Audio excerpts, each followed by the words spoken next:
ಕೊರಟಗೆರೆ ಪಟ್ಟಣದ ಶ್ರೀ ಗಂಗಾದೇಶ್ವರ ರಥೋತ್ಸವಕ್ಕೆ ತಹಶೀಲ್ದಾರ್ ನಹಿದಾ ಜಂಜಂ ಚಾಲನೆ ನೀಡಿದರು. ಪ್ರತಿ ವರ್ಷ ನಡೆಯುವಂತೆ ಶಿವರಾತ್ರಿ ಹಬ್ಬದ ಮಾರನೇ ದಿನ ಶ್ರೀ ಗಂಗಾದೇಶ್ವರ ಸ್ವಾಮಿ ರಥೋತ್ಸವವು ಸಾವಿರಾರು ಭಕ್ತಾದಿಗಳ ಸಮ್ಮುಖದಲ್ಲಿ ಅದ್ದೂರಿಯಿಂದ ನೆರವೇರಿಸಲಾಗುತ್ತದೆ. ಪ್ರತಿ ವರ್ಷವೂ ಶಿವರಾತ್ರಿ ಹಬ್ಬದಂದು ಭಕ್ತಾದಿಗಳು ಉಪವಾಸದಿಂದ ಜಾಗರಣೆ ಮಾಡುತ್ತಾರೆ.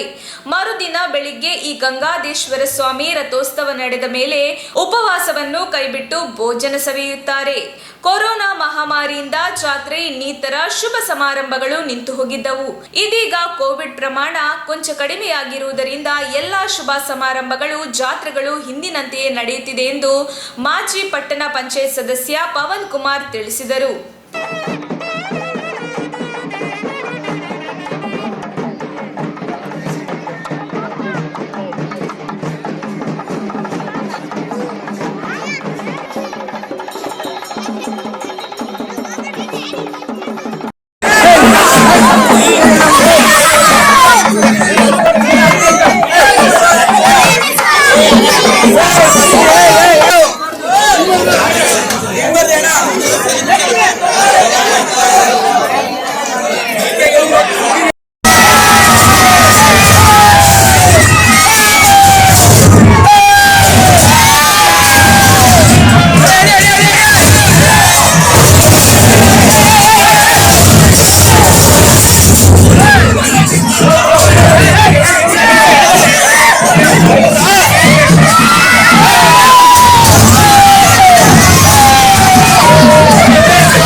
ಅಣ್ಣ ಕುಮರ್ಸ್ಬಿಡಲ್ಲ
ಪ್ರತಿ ವರ್ಷ ಶಿವರಾತ್ರಿ ಮಾರನೇ ದಿವಸ ಗಂಗಾಧರೇಶ್ವರನ ತೇರು ಭಾಳ ವಿಜೃಂಭಣೆಯಾಗಿ ನಡೀತಾ ಇತ್ತು. ಈಗ ಒಂದು 2 ವರ್ಷದಿಂದ ಕರೋನಾ ಸಂಕಷ್ಟದಲ್ಲಿ ಯಾರೂ ಆಚರಣೆ ಆಗಿರಲಿಲ್ಲ. ಈಗ ಎಲ್ಲ ಕರೋನಾ ಎಲ್ಲ ಹಿನ್ನಡೆಯಾಗಿ ದೇವರ ಆಶೀರ್ವಾದದಿಂದ ಇವತ್ತು ಮತ್ತೆ ಜೀವ ಮರುಕಳಿಸಿದೆ. ಹಾಗಾಗಿ ಮುಂದಿನ ದಿನಗಳಲ್ಲಿ ಇದೇ ರೀತಿ ಎಲ್ಲ ಕಾರ್ಯಗಳು ನಡ್ಕೊಂಡು ಹೋಗಲಿ, ದೇವರು ಎಲ್ಲರಿಗೂ ಆಶೀರ್ವಾದ ಮಾಡಲಿ, ಒಳ್ಳೆ ಮಳೆ ಬೆಳೆ ಆಗಲಿ, ಎಲ್ಲ ಸುಖ ಶಾಂತಿಯಿಂದ ನೆಮ್ಮದಿಯಿಂದ ಇರಲಿ ಅಂತೇಳಿ. ಯಾವ ಸಮಯದಲ್ಲಿ ತೇರನ್ನ ಮಾಡ್ತಕ್ಕಂಥದ್ದು? ಇದು ಶಿವರಾತ್ರಿ ಮಾರನೇ ದಿವಸ ಬೆಳಗ್ಗೆ ದೇವ್ರನ್ನ ಬೆಟ್ಟದಿಂದ ಕೆಳಗೆ ತಂದು ಒಂದು ತೇರು ನಡೆಯುತ್ತೆ. ಊರಿನ ಜನ ಎಲ್ಲ ಸೇರಿ, ಎಲ್ಲ ಜನಾಂಗದವರು ಸೇರಿ ಈ ತೇರನ್ನ ಭಾಳ ವಿಜೃಂಭಣೆಯಿಂದ ನಡೆಸ್ತಾರೆ. ತೇರಿನ ಭಾಳ ಚೆನ್ನಾಗಿ ನಡೆಯುತ್ತೆ.